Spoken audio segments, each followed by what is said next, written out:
Hello guys, myself Meenka Mittal. Today I am going to introduce you the chapter Exponents and Power of Class 7th.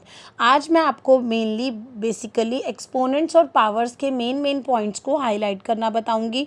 कौन कौन से इस chapters में हमारे important concepts हैं उसको ब्रीफली बताऊंगी। So let us start one by one. Basically हमारे इंट्रो में एक्सपोनेंट्स के क्या हैं, हम एक्सपोनेंट्स का यूज़ वहाँ करते हैं ताकि हम कुछ अच्छी चीज़ों को सीख पाएँ। That is learn to evaluate the expressions with exponents. हम एक्सप्रेशंस को सीखते हैं एक्सपोनेंट के टर्म में, उसको हम बोलते हैं exponents. Topic is the history of the exponent. तो यहाँ पर बेसिकली हम एक्सपोनेंट की हिस्ट्री के बारे में जानते हैं। The term exponent was introduced by Michael stifle in 1544 in arithmetical integral. यानी कि ये जो एक्सपोनेंट की टर्म थी वो इंट्रोड्यूस की गई थी माइकल स्टिफल के द्वारा 1544 में। He is the one only that introduce the exponents and powers in the terms of history of mathematical integration. Okay, so basically यहाँ पर एक्सपोनेंट को इंट्रोड्यूस इन्होंने किया था। अब हम बेसिकली इनके वन बाय वन कॉन्सेप्ट्स को अच्छे से समझेंगे। तो नेक्स्ट हम पढ़ते हैं, जैसे एक टर्म है 2 की power 7 is called a power. यहाँ पर जो 7 है वो हमारी पावर है बिकॉज ये 2 के ऊपर है। तो जो भी हमारी टर्म्स के ऊपर पावर होती है उनको हम पावर बोलते हैं। If a number is in exponential form, अगर एक नंबर एक्सपोनेंशियल फॉर्म में है, द एक्सपोनेंट रिप्रेजेंट, ये जो एक्सपोनेंट है ये रिप्रेजेंट करता है how many time the base is to be use as a factor, कि कितने टाइम हम बेस को यूज़ कर रहे हैं एक फैक्टर के तौर पर। तो यहाँ पर बेसिकली एक एग्जांपल है 2 की पावर 7। तो यहाँ पर जो इसकी पावर है इसको हम एक्सपोनेंट बोलते हैं और जो इसका बेस है इसको हम बेस ही बोलते हैं। और ये डिफाइन करता है कि 2 जो है हमारा बेस कितनी बार यूज़ किया गया। डैट मीन्स 2 की हमने ये बेस को 7 टाइम यूज़ किया है। ये रिप्रेजेंट करती है हमारी एक्सपोनेंट्स एंड पावर की फॉर्म।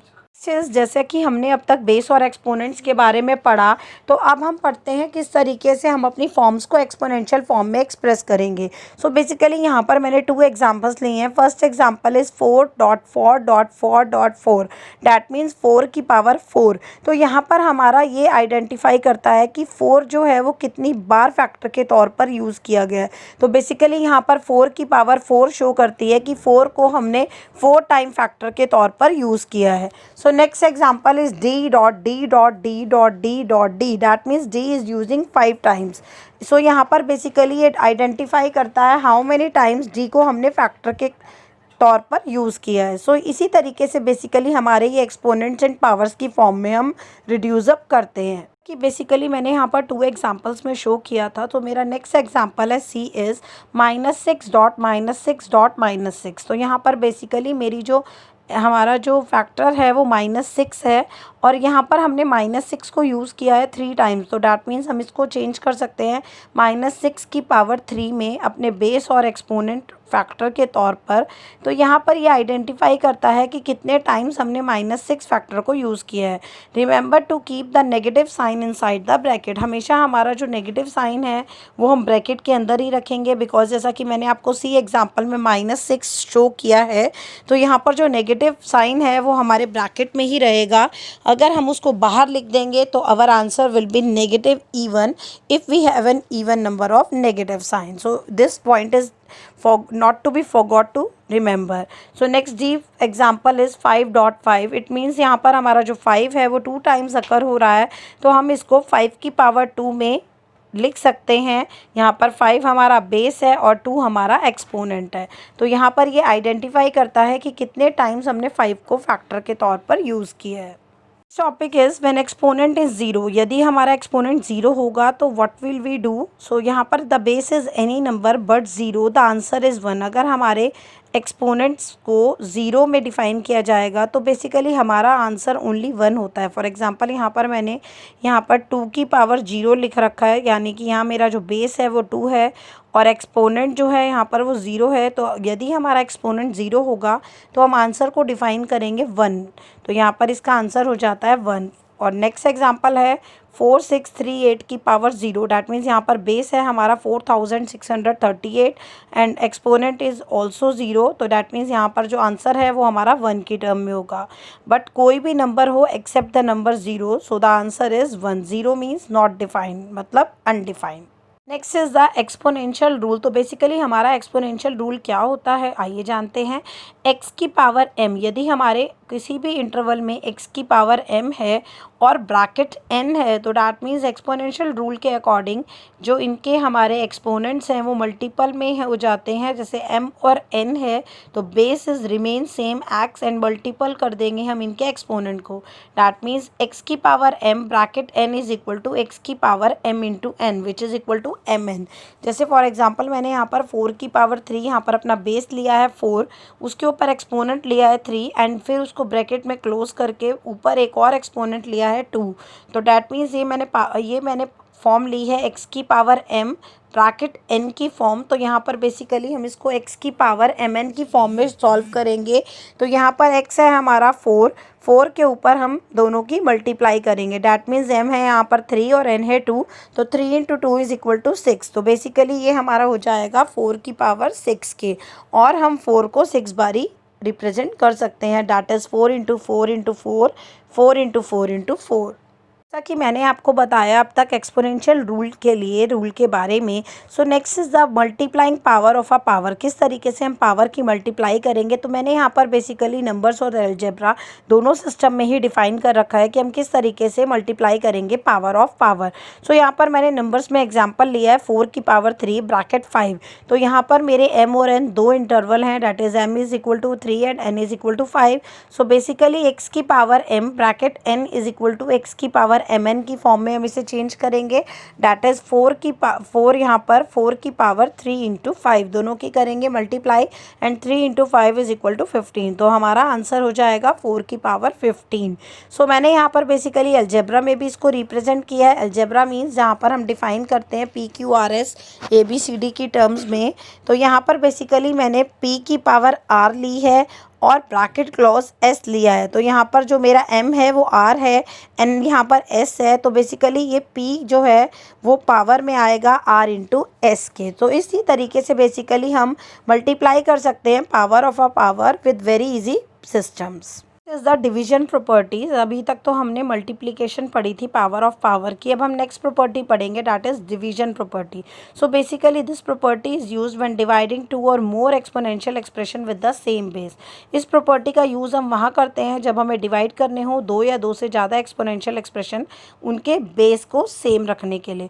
सो यहाँ पर एक एग्जाम्पल है जिसमें x की पावर 5 और x की पावर 3 दो हमारे एक्सपोनेंशियल एक्सप्रेशन है और ये डिवीजन की फॉर्म में है। तो बेसिकली हम इनको x को 5 टाइम लिख सकते हैं और नीचे भी हम x को 3 टाइम यूज़ करके ऊपर से हम x के 3 कट करके नीचे के कट करके यहाँ पर बेसिकली जो रिमेनिंग रह जाएंगे वो है x into x which is equal to x square.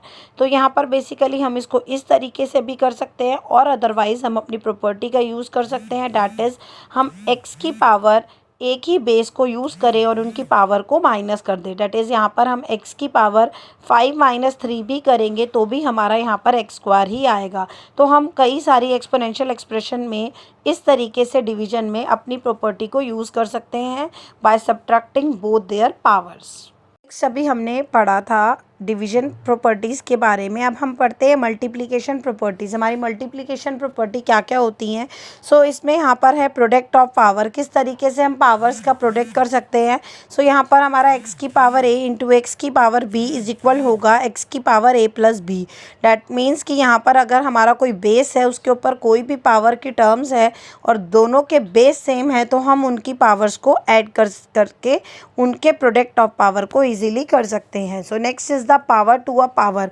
अगर हमारे बेस के ऊपर पावर के ऊपर एक और पावर है तो हम उनकी मल्टीप्लाई करके उनको एक्सपोनेंट फॉर्म में रिड्यूस कर सकते हैं। So next is the power of product. इसी तरीके से अगर हमारे बेस के ऊपर एक ही पावर है तो हम बेस को अलग अलग पावर में अलग अलग कर सकते हैं। डैट इज़ यहाँ पर एक्स वाई की पावर a है तो बेस हमारा यहाँ एक्स वाई है और हमारी एक्सपोनेंट है a। तो यहाँ पर हम x का अलग बेस बनाकर उसके एक्सपोनेंट को अलग डिफाइन कर सकते हैं। डैट मीन्स x की पावर a अलग कर सकते हैं और y की पावर a अलग कर सकते हैं।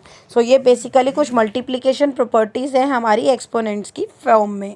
बेसिकली अभी हमने इसकी कई सारी प्रॉपर्टीज़ के बारे में पढ़ा। अब हम कुछ सिंप्लीफाई करते हैं एक्सप्रेशंस, जहाँ पर हम अपनी एल्जेब्रिक टर्म्स को यूज़ करेंगे।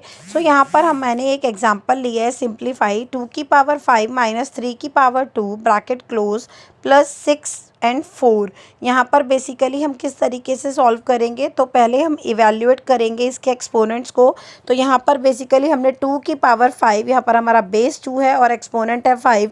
जब हमने 2 को 5 टाइम्स खोला विच इज़ इक्वल टू 32, तो यहाँ पर हमने 2 की पावर 5 की जगह 32 का यूज़ किया। माइनस 3 की पावर 2, यानी कि हमारा बेस है 3 और पावर है 2, तो 3 को 2 बार यूज़ किया, डैट इज़ 9। सो यहाँ पर हमने 3 की पावर 2 की जगह 9 का यूज़ किया है, तो 32 माइनस 9 ब्रैकेट में लिखा है, प्लस 6 और 4। यहाँ पर हमारे दो बेस हैं तो हमने उनकी मल्टीप्लाई की है, that mean 6 into 4 is equal to 24 किया है।